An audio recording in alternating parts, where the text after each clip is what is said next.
World youth organisation વિવાયોના તત્વાવધાનમાં આખા ભારતમાં ચાલી રહેલા 1 કરોડ થેલેસેમિયા ફ્રી ટેસ્ટના પ્રોજેક્ટ અંતર્ગત આજે રજધામ આધ્યાત્મિક સંકુલ વડોદરા ખાતે વિશ્વ નેતા, લોકપ્રિય, યશસ્વી વડાપ્રધાન શ્રી નરેન્દ્રભાઈ મોદીજીના 75મા જન્મદિવસના ઉજવણીના ઉપલક્ષ્યમાં વર્લ્ડ યુથ ઓર્ગેનાઇઝેશન વિવાયો દ્વારા આજે 750 ફ્રી થેલેસેમિયા ટેસ્ટિંગનો કાર્યક્રમ અહીંયા રાખવામાં આવ્યો.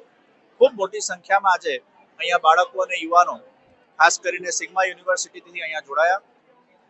વર્લ્ડ યુથ ઓર્ગેનાઇઝેશન વિવાયો નરેન્દ્રભાઈ મોદીજીના જે જીવનના અંદર રહેલા જે સૂત્રો છે એને બાળકો સુધી અને યુવાનો સુધી આ કાર્યક્રમના માધ્યમથી પહોંચાડી રહ્યા છે. નરેન્દ્રભાઈ મોદીજીનું જીવન એ સૌ માટે પ્રેરક છે. એક નાનું બાળક સ્ટેશન પર ચાય વેચતું અને એના અંદર એક સંકલ્પ જાગ્યો કે મારે મા ભારતીની સેવા કરવી છે.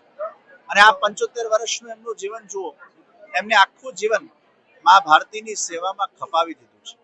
औरों के लिए जो जीता है, औरों के लिए जो रोता है, उसका प्रत्येक कर्म गीता और हर आंसू रामायण है. આ જ ભાવને નરેન્દ્રભાઈ મોદી પોતાના જીવનમાં ચરિતાર્થ કરતા આવ્યા છે. આ પ્રસંગે ભાજપના અધ્યક્ષ જયપ્રકાશભાઈ સોનીજી, ડોક્ટર વિજયભાઈ શાહ, કેવુરભાઈ રોકડિયા ધારાસભ્ય, સાથે અમારા હર્ષભાઈ સિગ્મા યુનિવર્સિટી, અમારા સેવાર્થી સુનિલભાઈ ગણદેવીકર, નૈમેશભાઈ ધડુક સહિતના બધા જ અગ્રગણ્ય મહાનુભાવો આ કાર્યક્રમમાં ઉપસ્થિત રહ્યા છે.